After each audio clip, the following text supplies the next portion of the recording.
In this video I'm showing how I fixed an issue on my Ryobi 40 volt self-propelled lawnmower where it kept randomly cutting off. And just to demonstrate the issue here, whenever I would mow, it would just randomly turn off. It's had this issue pretty much out of the box, but I kind of ignored it and just played through the pain for a while. But I finally got fed up with it and decided to tear it apart and have a look, so here goes. First, just start with the simple stuff. Take this key out and make sure that the contacts are clean and that it's firmly seated into the plug.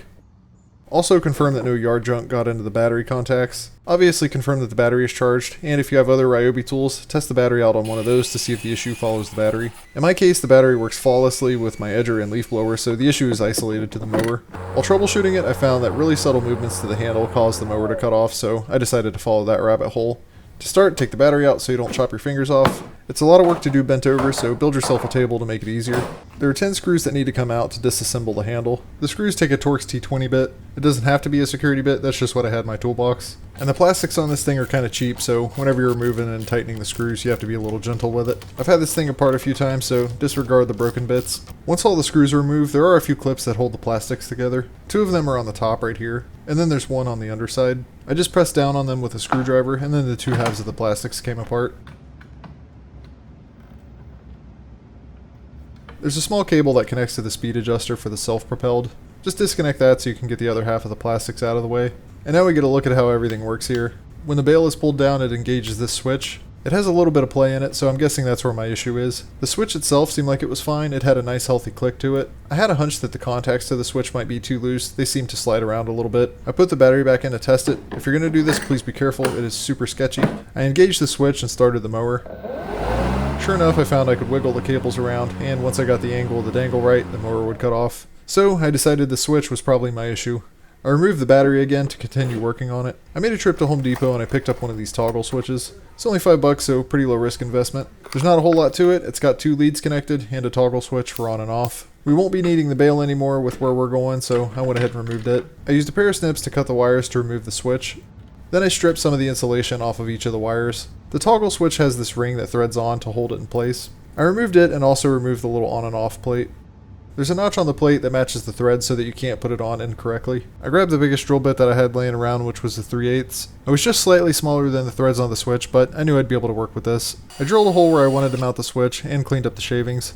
It was pretty close to fitting, but the switch was just a smidge too wide, so I had to take it back out and use my pair of snips to remove some of the plastics to make space. I just made cuts in the plastic fence with my snips and then used a pair of pliers to tear it off.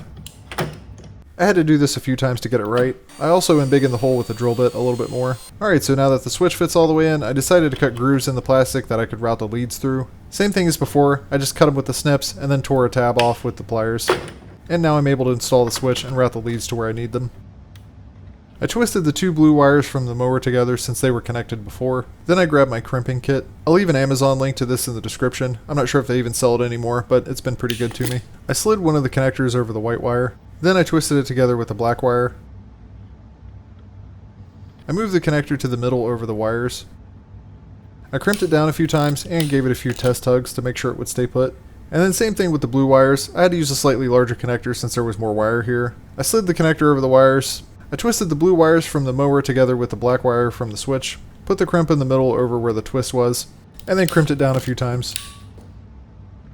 I tucked the wires down into the plastic so that I could start putting everything back together. And just a quick word of caution before putting everything back together, make sure that the switch pokes through enough so that there's thread for the nut to grab onto. In my case, I had to cleanly tear out this section of the plastic fin so that the switch would fit flush to the inside of the plastics. But as long as there's enough thread for the nut to grab onto, then you're fine. Alright, so to put it all back together, I had to put the switch back in for the speed selector for the self-propelled. I don't personally use the self-propelled because even on the highest setting, I don't feel like it's fast enough. But I wanted to have the option to use it in the future, so I reconnected the cable. Then I put the 2 halves of the plastics back together. This part is fiddly, so I'm editing out all the attempts where I didn't get this right.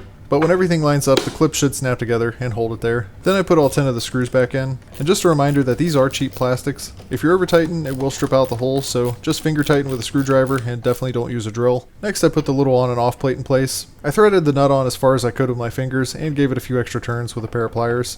Alright, time to test. As I put the mower down and put the battery back in it, it finally occurred to me that I did disable a safety feature for this. But if you grew up in the working class, chances are decent that your dad or granddad made you mow the yard with the lawnmower that had the bail removed, or the bail was purely decorative. And when you'd ask him how to turn it off, he'd either tell you it'll turn off when it runs out of gas, or to push the choke all the way in. So that's kind of what we're working with now. So the important part, did this fix my problem? This definitely did make an improvement. The mower was shutting off far less frequently than before. So in your case, if whatever is going on in the handle is the only problem, this might fix it for you. But my luck isn't that good, so despite it being better than it was before, the damn thing would still randomly shut off. So back to the garage, we're going to take these 3 screws out and see what we can get into. This time it's a Torx T30 bit. I used a screwdriver to back all 3 of these screws out, and then I turned the mower up on its side so that I could get underneath of it. Before you lay it on its side, I'd recommend slapping some tape on this cover to keep it from swinging open. There are 4 clips that we have to depress to remove this plastic shroud from the top.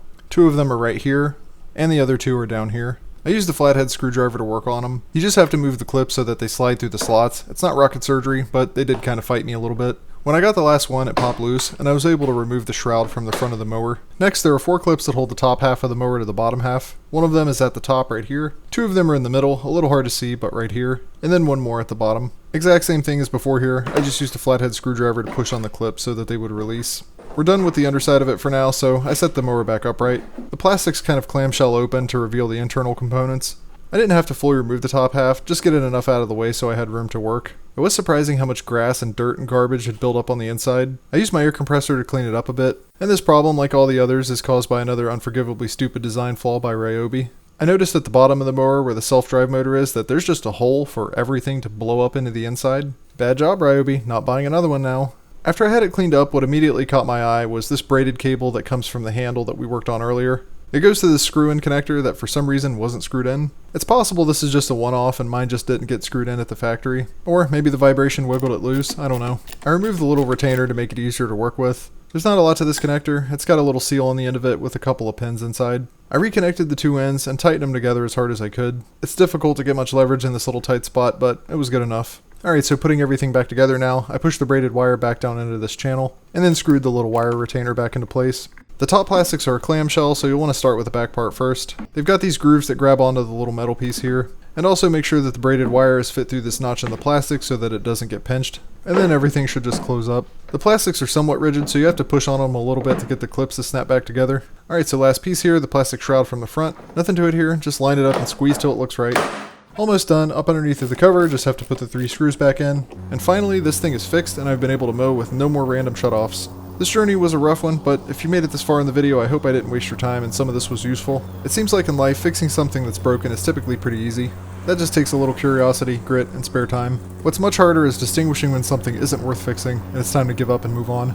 For that, my friends, we're going to need a how-to video from somebody much smarter than me. Hit like if this helped you out, and thanks for watching.